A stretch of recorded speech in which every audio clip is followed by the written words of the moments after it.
আজকে করব মুগলাই পরোটা।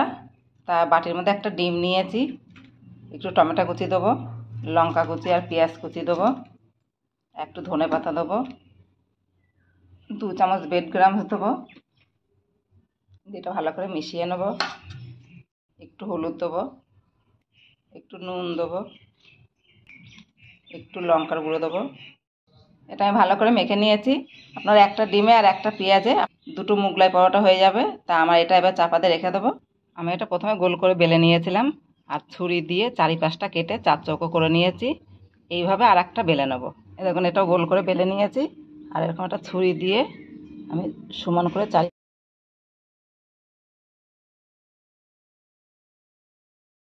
আমার এই যে এটা কাটা হয়ে গিয়েছে। আমি এই যে আর একটা বেলে নিয়েছি, ডিমের গোলাটা দেবো।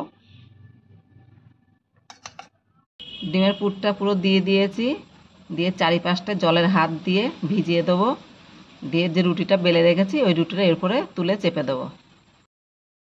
একটা রুটি বেলে রেখেছিলাম, এটা উপরে দিয়ে দিয়েছি, দিয়ে চারিপাশটা আঙুল দিয়ে দিয়ে চেপে দেবো। এটা কিন্তু পুরো আঙুল দিয়ে ভালো করে চেপে চেপে দিতে হবে। চারিপাশটা ফাঁকা থাকলে কিন্তু হবে না, ফাঁকা থাকলে বেরিয়ে যাবে। পুরোটা চারিপাশটা ভালো করে আঙুল দিয়ে চেপে চেপে দিতে হবে। আর এইভাবে একবার করবেন, দেখুন এইটা কিন্তু সুবিধা। আর যারা নতুন মোগলাই পরোটা খেতে ইচ্ছা করে কিন্তু করতে পারি না, এটা কিন্তু তাদের জন্য। আপনারা চাইলে এইভাবে করে খেতে পারেন। তাওয়াতে তেল দিয়েছি, এবার তুলে দিয়ে দেবো। তুলে দিয়ে দিয়েছি, গ্যাসটা কমিয়ে আস্তে আস্তে ভাজবেন। ভিতরটা ভালো সিদ্ধ হয়ে যাবে, আর এটা ভালো ভাজাও হয়ে যাবে। আমি যে উল্টে দিয়েছি, আস্তে করে ধরে এবং ঘুরিয়ে ঘুরিয়ে ভালো করে ভেজে নেব। আরেকবার উল্টে দিয়েছি, এবার ঘুরিয়ে ঘুরিয়ে এরকম লালচে করে ভেজে নেব।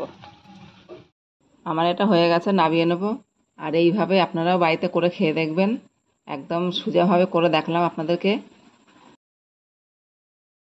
এখন কত সুন্দর ফুলেছে।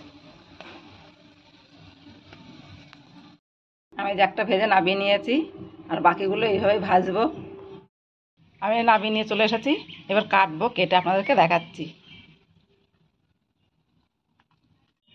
আরে দেখুন, কেটে নিয়ে চলে এসেছি, খেয়ে দেখবো কেমন হয়েছে, আর আপনাদেরকে জানাবো। আর ঠিক এইভাবে একবার হলে আপনারা করবেন। আর সাজিয়ে নিয়ে চলে এসেছি, খেতে খুবই সুন্দর হয়েছে। আর একবার হলেও আপনারা করে খাবেন, তাহলে বুঝতে পারবেন।